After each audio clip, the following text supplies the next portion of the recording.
So let me remind everybody what we're doing. We're moving now towards the broader issues of medical countermeasures, imagining that one of the things that we can contribute, in addition to the specific response about the anthrax challenge that we were given by Secretary Sebelius, that we can respond more broadly with a framework that could be used to evaluate MCM issues, medical countermeasure issues and opportunities going forward.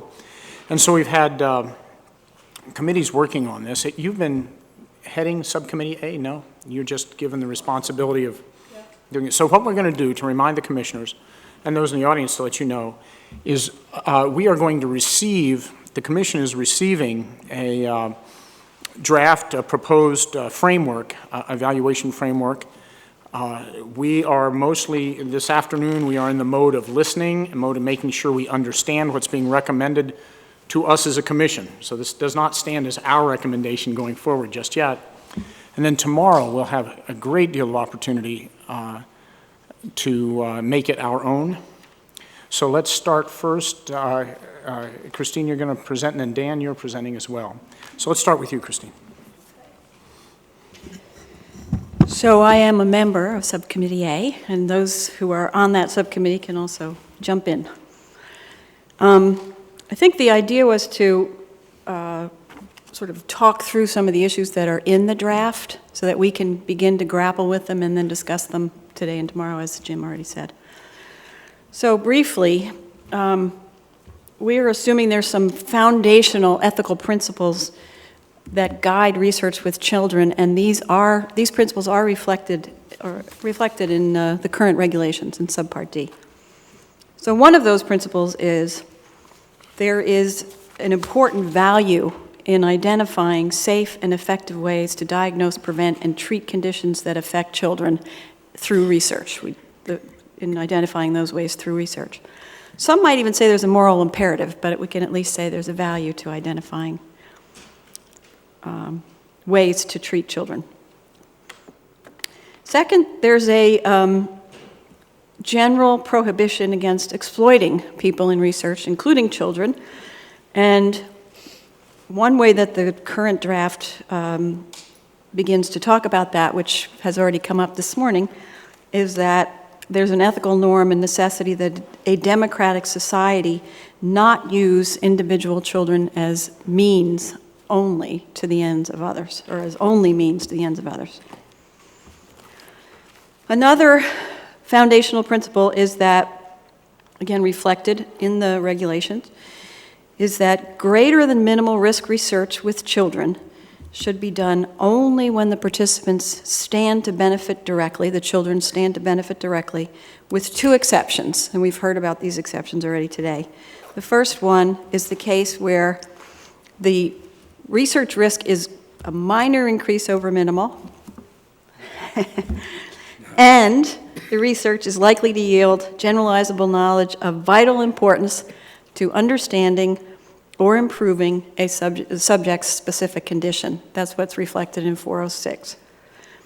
And then the second exception to greater than minimal risk research with children that's not of benefit to them is the case that we've been asked to consider, and that's the case of research that currently under the regulations requires a separate process and requires research to present a reasonable opportunity to further the understanding of a serious problem affecting children, including healthy children, and that has certain conditions related to risk and parental permission and assent that I'm going to talk about in a second. So, the National Commission in the 70s anticipated the possibility of exceptional cases where children might be asked to assume more than minimal risk in the case of a serious problem that might affect all children as a group, including healthy children. And the current regulatory framework requires that the Secretary of HHS, informed by a national panel of experts, determine that such research meets all of the following conditions in order to proceed. And I'm going to read the three conditions. The first one is, the research presents a reasonable opportunity to further the understanding, prevention, or alleviation of a serious problem affecting the health or welfare of children. The second one, the research will be conducted in accordance with sound ethical principles. And the third one, adequate provisions are made for soliciting the assent of children and the permission of their parents and guardians as set forth in other parts of the regulations. So I think we started as a commission by recognizing that this is very helpful guidance, but it's very broad, and thought that there was a need to specify further those current criteria, especially in order to address the particular complexities of medical countermeasure research in children. So we're working on a framework to clarify each of those conditions a little bit further, or to make them more specific and more operational. So one part of that will be to specify further what constitutes a reasonable opportunity.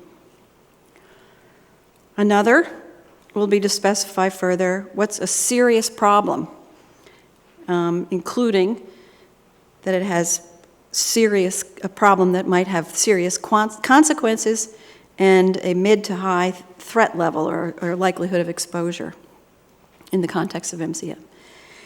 And the third part of this is specifying that the Secretary of Health and Human Services be transparent in how that determination was come to. In other words, how the threat was calculated, how the problem was deemed to be serious, and the rationale for a study that exposes children to risk for the purpose of that serious problem. With respect to trying to think through and further specify the, get the right words, the sound ethical principles that are already written in 407, we came up with 4 ethical conditions to ensure that children being tested who don't stand to benefit from their participation in the research are respected as persons and in accordance with ethical norms are not used only as means. One of those is to talk about the threshold of acceptable risk and adequate protection from harm. So this has been, in my view, actually the hardest one. But we've talked about it quite a bit, and we have a little bit in the draft right now that sort of may get us started anyway. So one way that we've talked about it is, in general, even though the risk is greater than minimal, or it wouldn't get into this category, there still has to be low or limited in some way. There needs a limit on the risk. Another way we've talked about it is a level of risk that wouldn't demean the dignity of children as human persons who ought not to be subjected to undue risk merely for the benefit of others. We also recognize that research should only proceed, this kind of research should only proceed when without it, children as a class would remain vulnerable to the possible serious harm, and only by going forward with the research would the potential for serious harm be mitigated. So it's a way to compare the two. And then we talked about whether or not the level of risk should be described as no more than a minor increment over minimal risk, whether that should be the sort of standard, or whether there might be 2 categories. One is that in most cases, even in this 407 bucket, the level of risk would be no more than a minor increment over minimal. And then in some exceptional cases in this bucket, there might be room for a minor increase over a minor increase or whatever, as John has been talking about. And that might be the case of, I don't know, a national emergency, some kind of immediacy, some kind of extremely serious problem, all of course, left to be determined what those mean. Just one last comment, as everybody knows and has been described already again today, the way the regulations, the current regulations under 45 CFR 46 subpart D are laid out, it's sort of a stepwise progression of protections based on understanding risk. So 404, to reiterate, is research is permissible in children if it's no more than minimal risk to the children in the study. 405 is research is permissible in children that's greater than minimal risk if it presents the prospect of direct benefit to those children, the children in the study. 406 allows research which is a minor increase over minimal risk in children if it's vitally important for understanding or ameliorating the condition of the subject's condition, and it's no more than a minor increase over minimal risk. And so all of those categories are thought of as adequately protecting children from harm under the circumstances. And so the filling in that we've been trying to do is how do we make 407 specific to adequately protect children from harm in a circumstance where it's greater than minimal risk, no prospect of benefit, and healthy children or a serious problem of children as a class. I think that's all I was going to say, and then... And we're going to turn over to Dan. Yeah, sure. I was just going to begin by kind of my own take on framing some of what we've been doing here before I get into the specifics. You know, I think in some sense we've got, on the one hand, event concerns, and on the other hand, research concerns. And in both cases, everybody's motivated by wanting to protect children, right? So the event concerns we hear mostly from the security community and the research community, and we recognize that children are especially vulnerable to environmental harms, even when you measure, particle intake per pound or something like that, whether it's natural or by acts of terror, right? And we want to protect them, and that's sort of driving one set of concerns. And the other are our research ethics concerns, mostly from the pediatric research ethics community. It says children are vulnerable and especially susceptible to abuse in research, and we want to protect them from that as well. But I think, in some sense, all of this is aiming toward trying to protect children. And our challenge is to satisfy both sets of concerns at the same time to the best of our ability.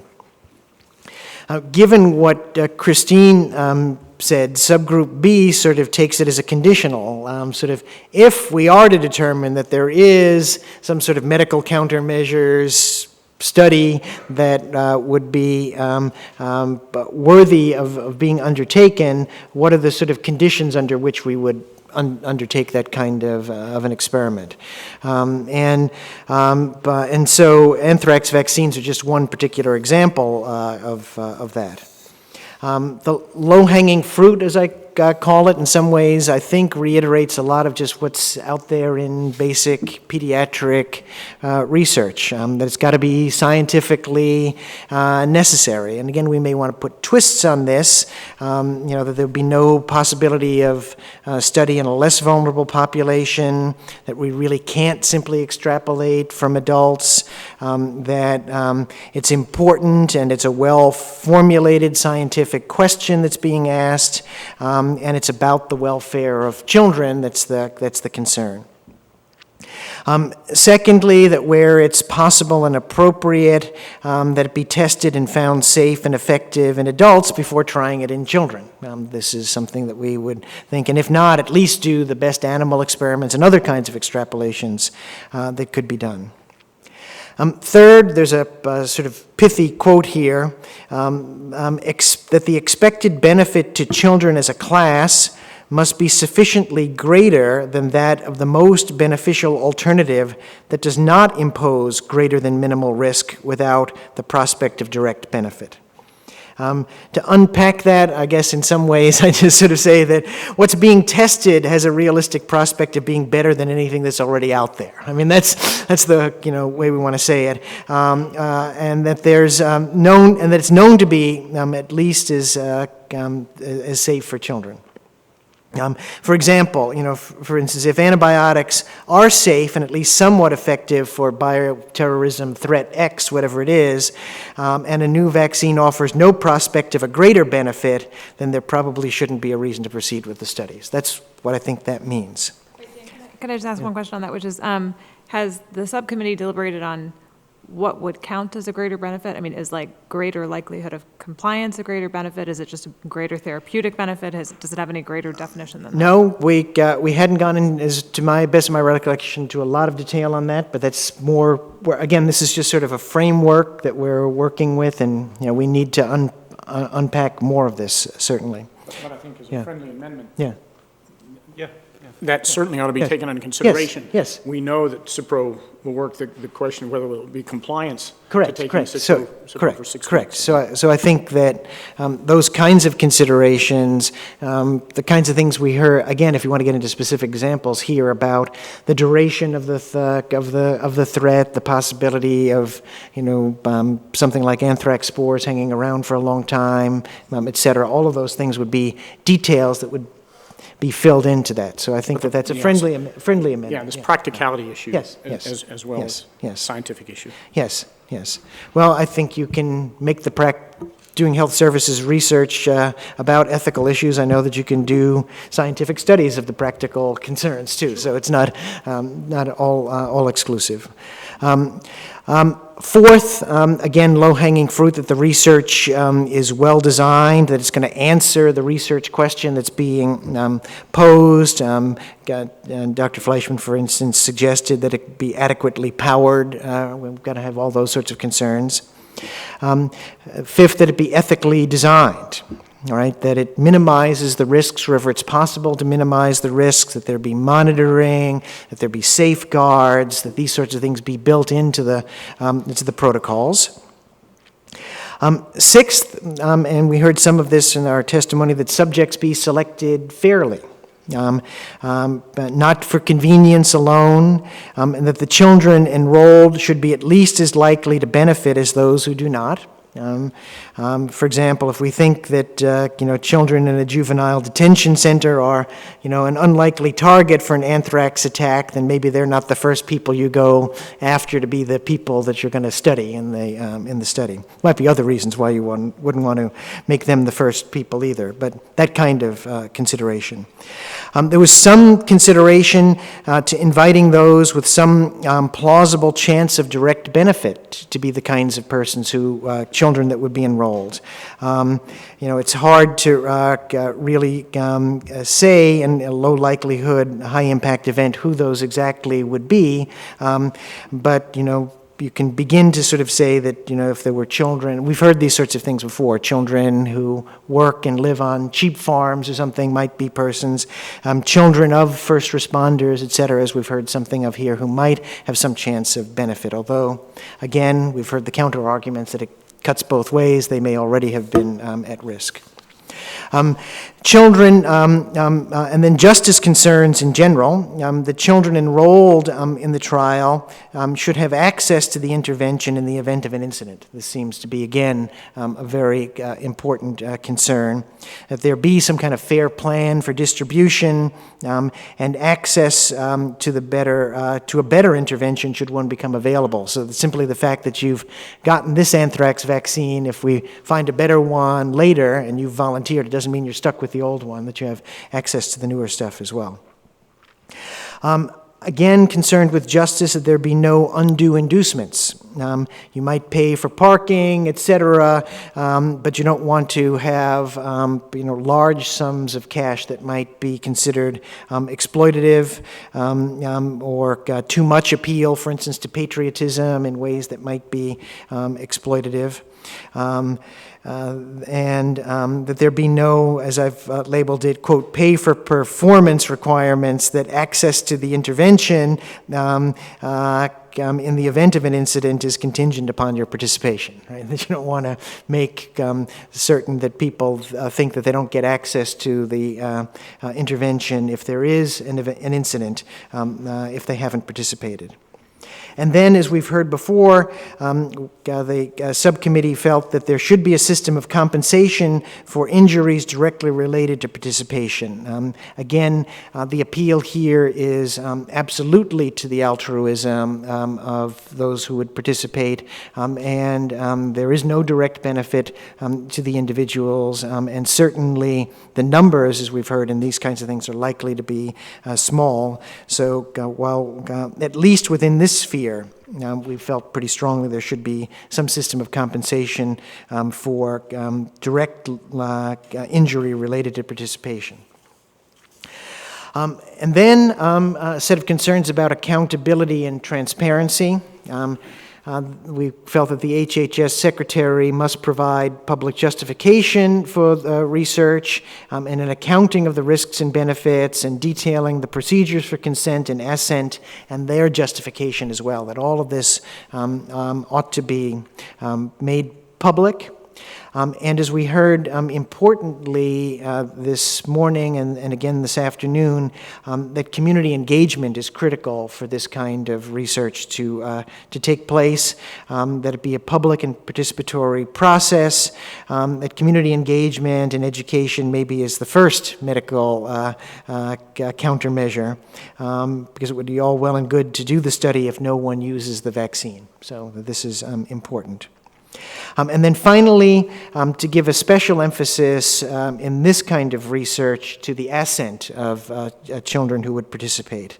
Again, this is sort of a no-brainer. We think about this in pediatric research more generally. But in this case, parents would be giving permission or sort of formal consent, but the child's assent is absolutely necessary. If the child says no in any form, that it really shouldn't be permitted for them to be enrolled. And then as we heard this morning, certainly that we would endorse that it be a developmentally appropriate form of assent. So those are the kinds of considerations for the conduct of the research that subgroup B was concerned with. Dan, is there anything mentioned in here with regards to, Microphone?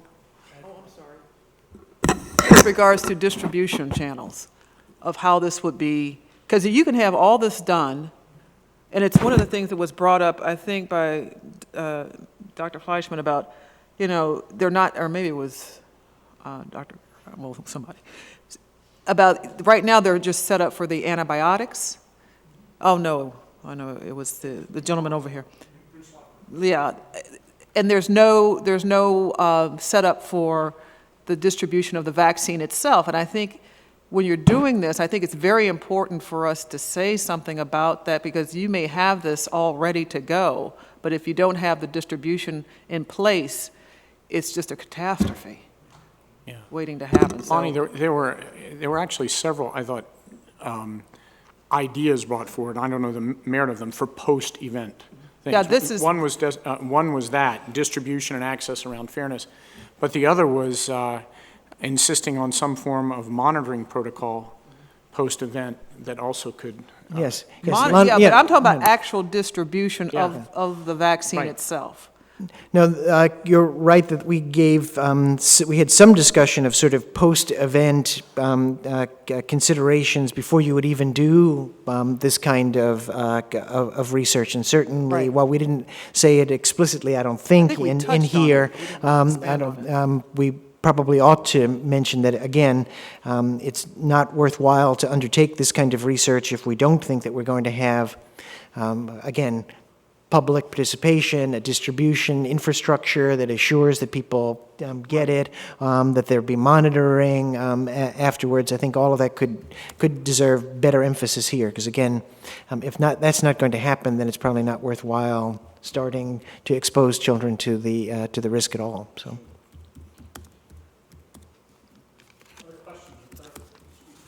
Other questions or comments, clarification on the framework?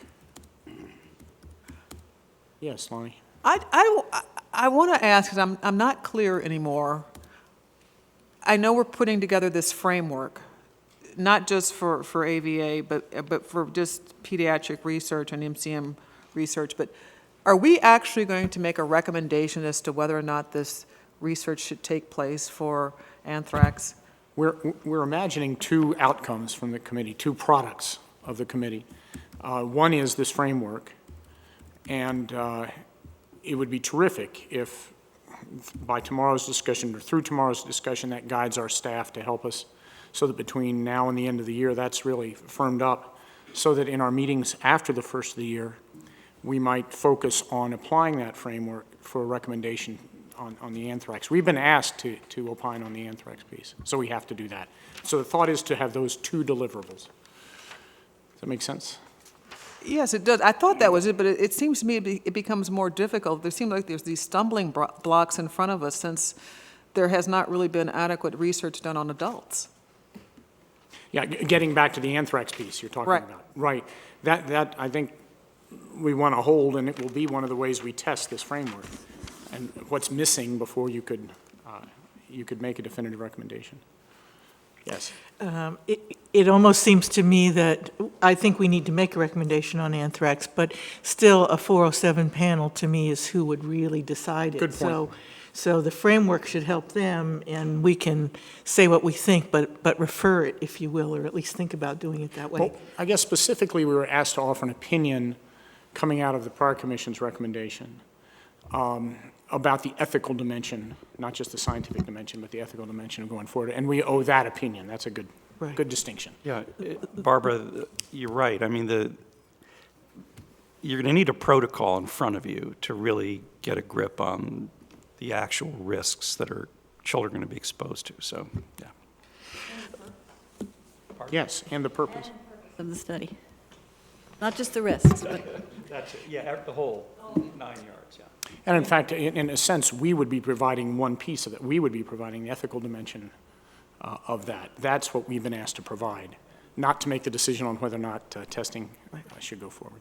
And if I can ask another question, it's one that I've asked before, but maybe somebody could give a primer on didn't like the exactly earlier about the answer. individual children, There you go. exactly what that discussion is and how we should think about that as a framework or not. This is the Kantian question. Well, okay. We're all looking at you, John.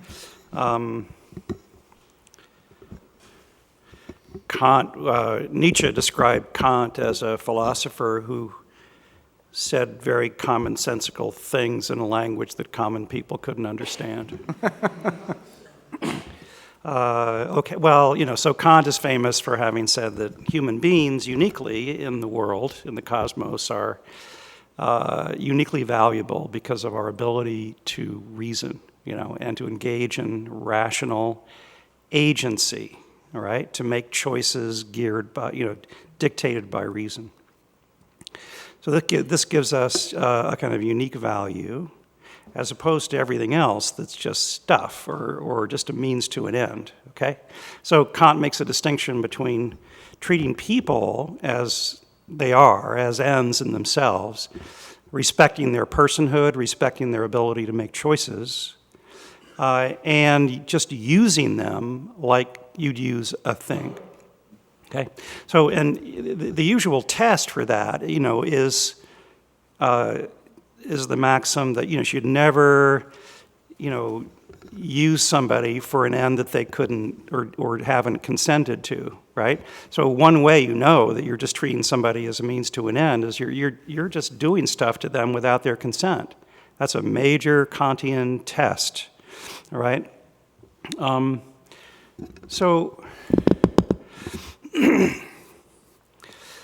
as I was saying before, at lunch, this gets us pretty far in a number of cases, like, where you really do some violence to somebody, or you lie to them, or you act paternalistically toward them, because there you're really threatening their rational agency by your action, right?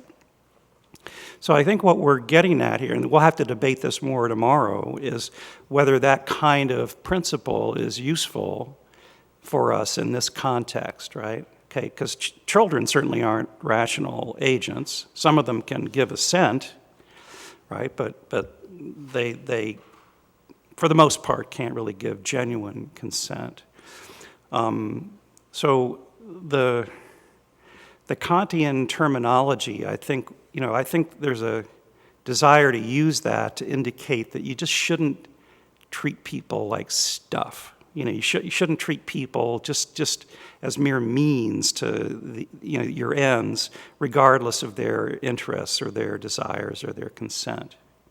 Does that help?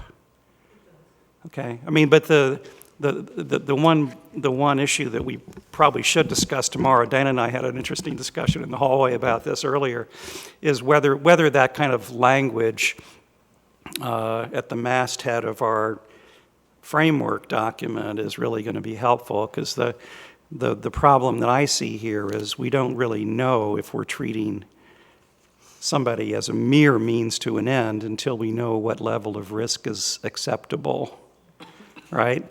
Okay, so if that's the case, then the principle of never treating somebody as a means to an end isn't really doing any work. It's the ribbon you wrap around a decision that a risk is too great.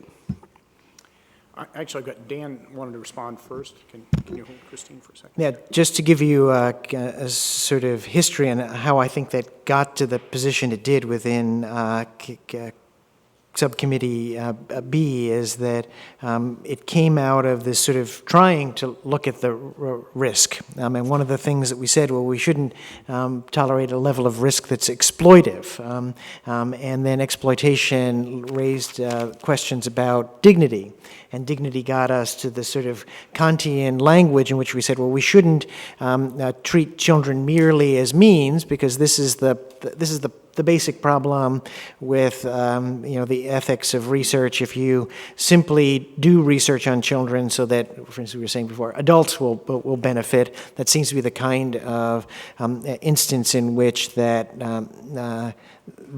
maxim would be violated, and then it got elevated to where it did. So that's how it came, through in our deliberations. We can talk tomorrow about, whether it has any real value or not. I actually happen to think it still does, although we might want to add in the Kantian language of treating them as ends in themselves, because I think that helps to capture a little bit more of what we want, in addition to never as means only. But we can talk tomorrow. I've got Anita, then Christine. So I think what we ultimately want is to offer a report that doesn't come across as being viable only within one particular meta-ethical, theoretical framework, right? So we have to be careful about being too specifically Kantian in our approach. So I would suggest that we, throughout the report, speak broadly in terms of not harming children, in terms of not exploiting children, in terms of not using children in ways that we don't use adults, and furthermore, in recognizing the special vulnerability of children, we in any case take special effort not to use children at all. So I think that combination of perspectives is what we want to have. If we just narrowly speak in terms of not using children as means only, it might just send the wrong signal. We may seem that we're not even contemplating the possibility that some ethicists might not, as one of our panelists this morning was saying, she comes from a care perspective in ethics, not a Kantian perspective. People may come from Aristotelian or from utilitarian, we don't want to exclude anyone who's trying to look at these issues ethically by adopting a rigid Kantian formula. But I personally respond very favorably to Kant's categorical imperative that we always treat humanity, whether in our own persons or the persons of others, as ends in themselves, never as means. But it's a very particular way of thinking about what it means to be a good person, right? So we have to be inclusive and not let that particular categorical imperative totally control the way we present our ideas to the public. Nita? So I have a series of questions actually about clarifications that I'm hoping you both can help guide me on. So I'll start with one, and I'm going to go by the numbering of the big one and then the sub two. So starting with one, which is the risk calculation. So this is 1, 2, A, and B. And this is specifies the type of problem proposed seeks to qualify as sufficiently serious problem. And A is the consequences of exposure has to be likely and serious. It's B that I'm struggling with a little bit. So B says probability of threat or exposure. The dimensions include the threat of an attack or likelihood of a naturally occurring outbreak. To be a serious problem, the probability of exposure must be mid to high, or at least not low or inestimable. And that doesn't mean a lot to me, except it's somewhere greater than inestimable. And I'm having trouble kind of wrapping my head around what is that, right? So are we really saying that as long as it is above inestimable, and by that we mean that somebody can estimate it, not just that we have access to that information, that counts, or that it really does need to be a mid to high level probability in order for it to satisfy the serious problem, even if the magnitude was quite high. So Yeah. either of you who Nita, could could I add a clarify? codicil to your question? Yes, and this is just one, so I've got three Yeah, questions. And maybe we're getting too far into the weeds here, Jim. I don't know. Well, if what we can do is frame up the kind of question we want to debate tomorrow, I think that's well within what we're doing right now. Okay, So okay. we can mark that, yeah, so if you could I help just us had a question put mark it in a with regard box. to naturally occurring here, because, you know, to the best of my knowledge, the sort of naturally occurring anthrax attacks are pretty limited, Right. right? I mean, I wouldn't think that they're the sort of thing that would justify putting children at greater than minimal risk to get answers to. So Yeah, but this is the broad, remember, this is the broad framework. yeah, okay. So I guess pandemic flu. Okay, so pandemic flu might, Yeah. yeah, okay, I withdraw the Okay. codicil. Well, so this just may be something that we want to debate tomorrow, but I'm just kind of putting up there, this seems like something, unless we have greater clarification on what that means right now. I think that, Christine? no, I was just going to respond to Nita in exactly the way she just suggested, that, this is part of our Yeah.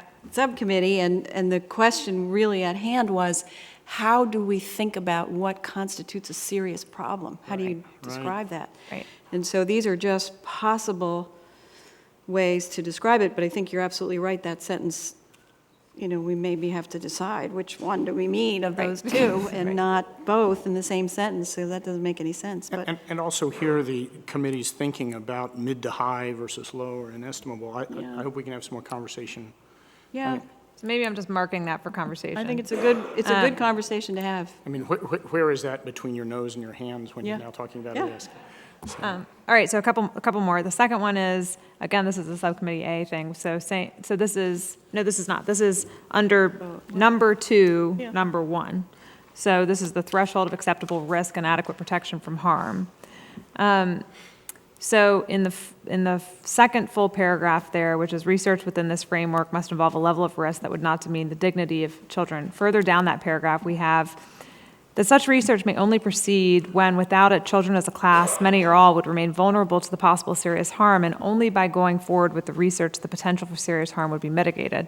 It's that sentence that I am wondering what we mean by, because I can imagine in the example of anthrax that there may be other ways for the potential serious harm to be mitigated, both with existing countermeasures as well as ones that could be developed in the future. And so I'm not sure if that's meant to be such a bright line threshold, or if it's just simply overstated as to what it is, or if it really is meant to be if there's any other means possible, then we simply don't go forward with research. So something for us to discuss. And the last one is the fair subject selection. And this is just a point of clarification. So again, using the example of anthrax, which I recognize this is a broader framework. So imagine that we test on a military base, for example, and it happens in North Carolina, because that's where I am, so I'll use that as an example. And an attack happens in San Francisco. I would suspect that the right answer is that children in San Francisco would be first in line to receive anything, and that children who are in North Carolina who are not exposed might be deprioritized relative to the children who are actually in line for attack. And so some of the language in 2, 2, and 3 seems to me to prioritize those children, even if it isn't appropriate or necessary given other response initiatives. And so I just want us to mark that as a point of discussion to make sure, what do we mean by fair subject selection? What exactly is it that we're saying that these children should not be any lower priority, and not that they should be the first priority irrespective of other considerations that we might take into play, like the immediate threat that's posed to them? Good. You look like, John, you're about to Oh, say no, something. I'm- Yes, Raju. So I just want to make a comment about, maybe we needed some preamble. Yeah. And that is that much of the discussion is based upon the view that any sorts of countermeasures research could potentially be harmful to children. But there is actually an opposite side to that coin. The goal for society as a whole is to try to keep all of the population, including the children, to be as healthy as possible, right? And that you have to take whatever measures are necessary to be able to keep them healthy. And sometimes that if the measures that are necessary to keep them healthy might include some level of risk. So you cannot, there's no enterprise, human enterprise, that's completely devoid of risk. And so one has to be willing to accept some level of risk. And I don't know what that level of risk is. And so one of the points that I want to make is that if you actually don't do any research on children, That also is a reason. then actually you might be causing more harm to that group of individuals than, by doing the research.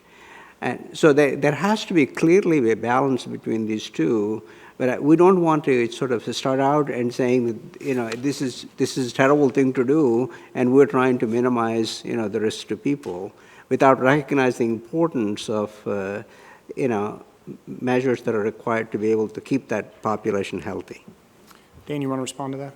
Yeah, Raju, that was exactly the point of the sort of general framing I tried to do at the beginning of my comments, to say there are event concerns, right, about protecting children from this, and then scientific or research concerns of protecting children from harm in research. Both sets of concerns are about protecting children, and we've got to strike the right balance. But I'm not talking about either one of them. No? I'm talking about something It's bigger.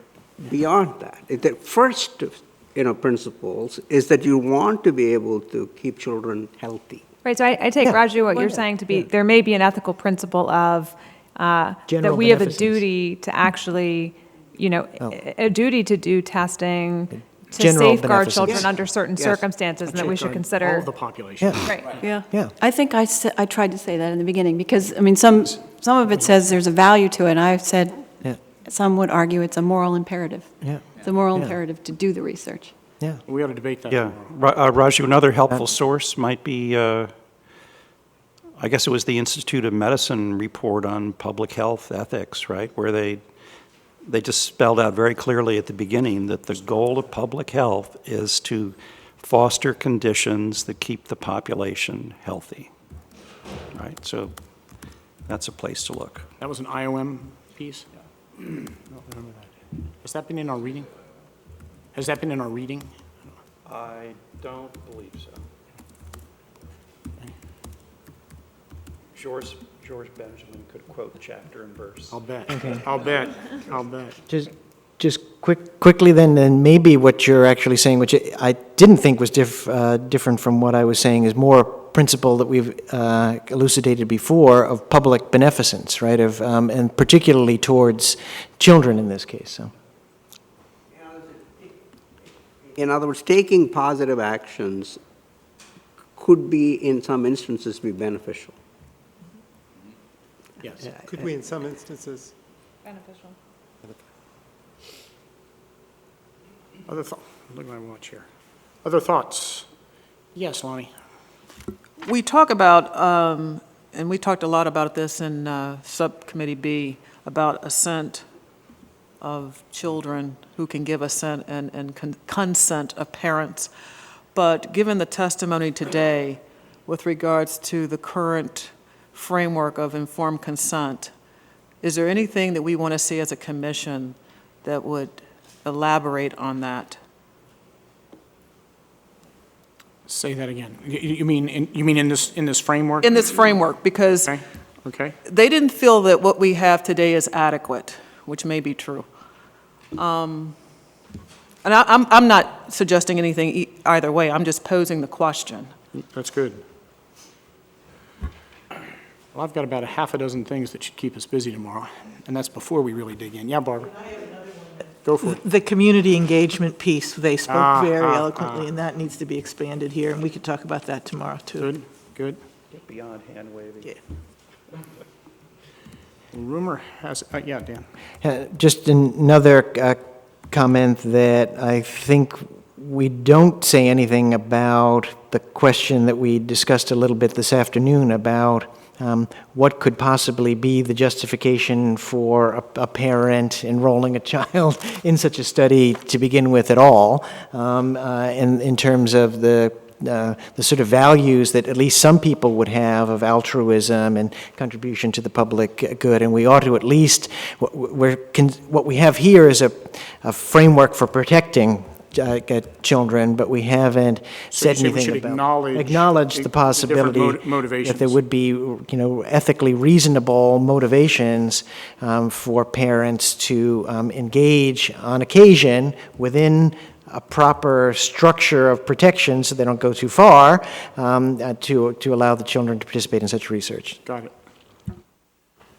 Christine? Yeah, I think we need more conversation about the notion of what is a reasonable opportunity, because it's part of what's in the 407 guidance. It says a reasonable opportunity to further an understanding, prevention, or alleviation of a serious problem, and we've already talked about trying to figure out what a serious problem is. And I think a lot of the discussion today made me think, we believe that the possibility of a threat with chemical or biological or nuclear weapons is a serious problem.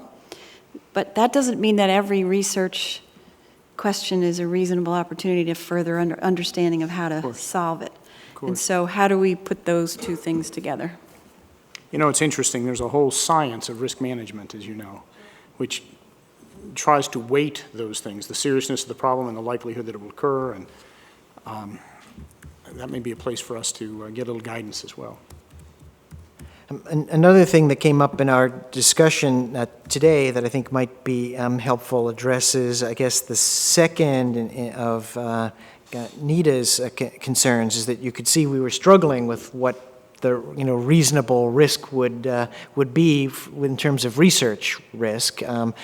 Exactly what would a modest increase or minimal increase over over a minor increase in minimal risk look like, and that we thought that struggles to make, first of all, we have no quantitative data on which to say that.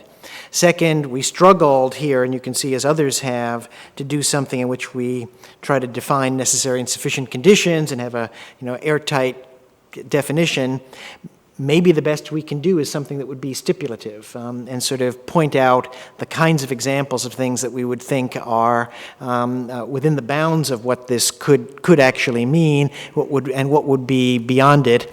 Somewhere between, as I quipped at lunch, breathing and death. That there's got to be a sort of point in there where we can sort of make at least a list of the kinds of things, as Dr. Fleischman started to do, that I think would be helpful to a 407 committee to actually begin to think about these kinds of things. I think one of the things worth conversation tomorrow will be the degree to which we want to have this too laden with stipulative approaches.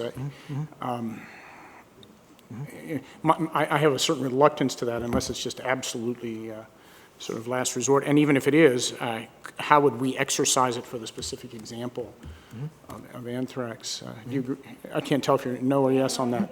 I think it'd be really hard because, Yeah.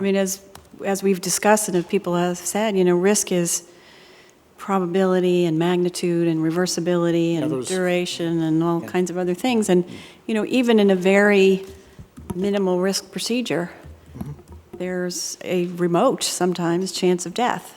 So You could at least stipulate the harms. You couldn't stipulate necessarily the probability of those harms, right? That's correct. The seriousness, that's your seriousness question. Still, at the end of the day, I think we've been asked a very specific question about the ethics of one particular problem that we need to opine on. Lisa, you and your staff have all these written down? I have at least half of them written down, and we'll look forward to reconvening tomorrow. Thank you all for a very productive day, and we thank all our guests for bearing with us and for the several questions you submitted. Thank you.